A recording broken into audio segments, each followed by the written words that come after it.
Hi there, I hope you're keeping well. My name is Angela. So today I want to talk about some environment that cancer cells cannot grow. And what we want to do is create an environment where cancer cells cannot grow. Because the truth is, these three environments I'm going to talk about quickly are within our control. So the first one is acidic environment. So cancer cells love acidic environment. And what is an acidic environment? In chemistry what they call the pH scale. pH stands for power of hydrogen or potential hydrogen. And that scale ranges from 1 to 14. And in the middle of that scale is 7. 7 is neutral, yeah? And then from 7 upwards to 14 is alkaline. From 6 downwards to 1 is acidic. 1 being highly acidic and also 14 being highly alkaline. So in the middle is neutral. The correct pH for the body to be well is between neutral 7 to 7.4, 7.35, 7.4, but slightly alkaline. Not too alkaline either, but slightly alkaline.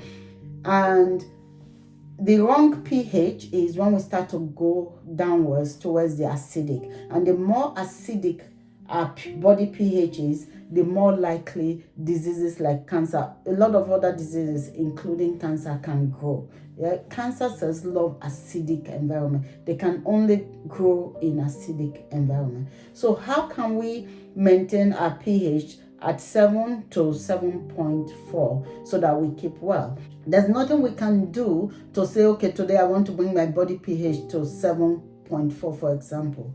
Rather, it is what we do consistently that our body uses to manage and control the body pH. It's not within our control. What is within our control is what we give the body so that the body can maintain it in the right balance.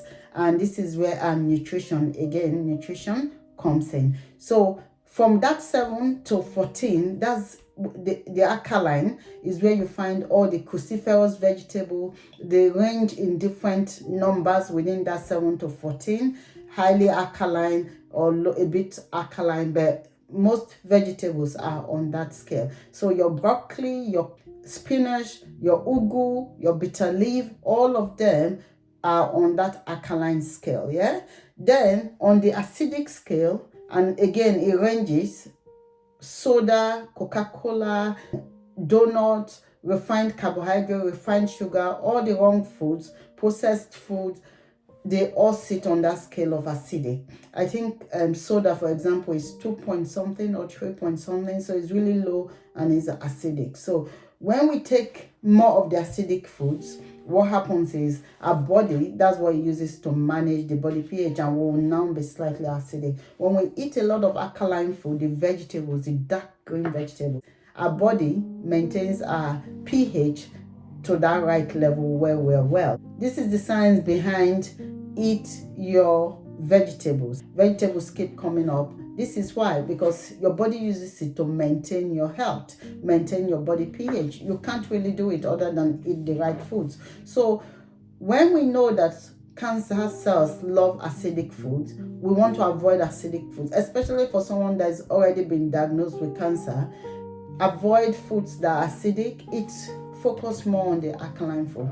So I also mentioned that lemon, for example, is on the acidic scale. Yeah, you see it on the acidic scale, but is one of the few fruits that when we consume, it actually becomes alkaline in our body. So don't worry about lemon if you see it on the pH scale. It actually converts, the body uses it as alkaline. It's actually very good for us. So lemon tea first thing in the morning is really good.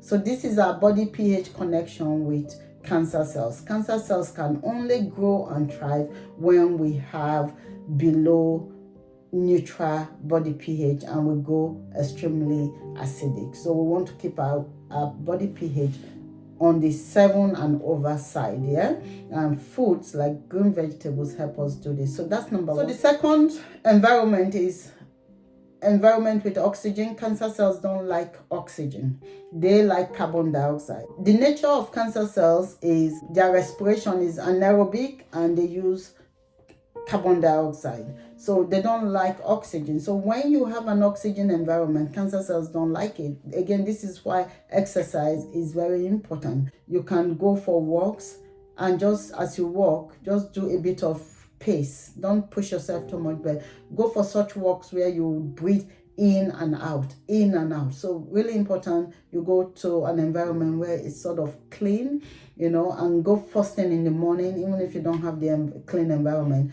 Early in the mornings, like 6 a.m., cars are not moving. A lot of cars are not moving yet, so there's less pollution in the air.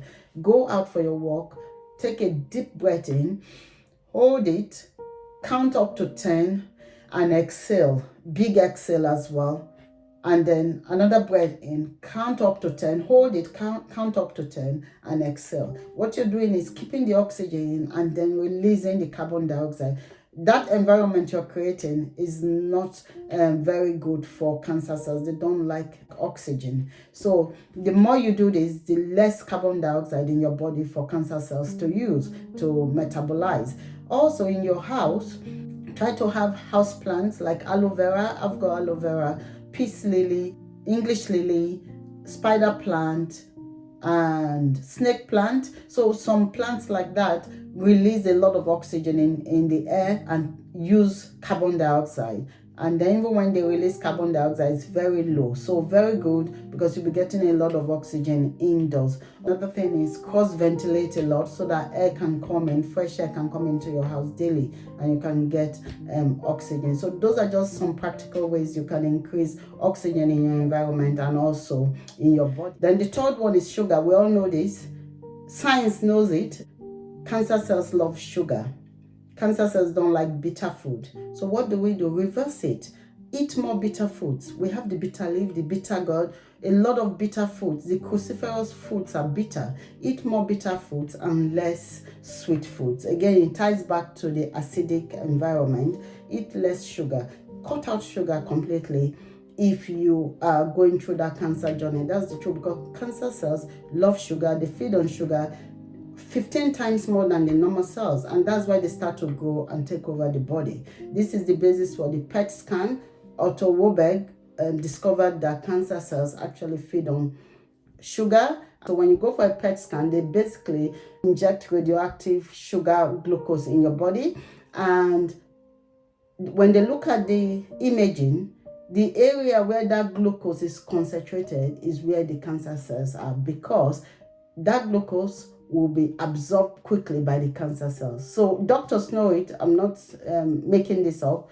And if we know that, what do we want to do? We want to cut down on sugar and glucose and eat more of bitter foods that cancer cells can do much with. Those are three environments that we have control over to reduce our cancer risk. And if someone is already going through the journey as well, to frustrate the cancer cells. Create this environment, and of course, it's not an exhaustive list. There's also stress. Take stress out of the equation. Stressful relationship, avoid them if you can. Sleep more, eat right. Just these little small lifestyle changes will make a big difference to our health, not just for cancer, but a lot of other diseases as well. I hope you find it useful. Please share it with your loved ones, and also subscribe to the channel if you haven't. A lot of well-researched, useful information I share on my channel. Like the video, share it, subscribe, and I'll see you in my next. Take care. God bless you.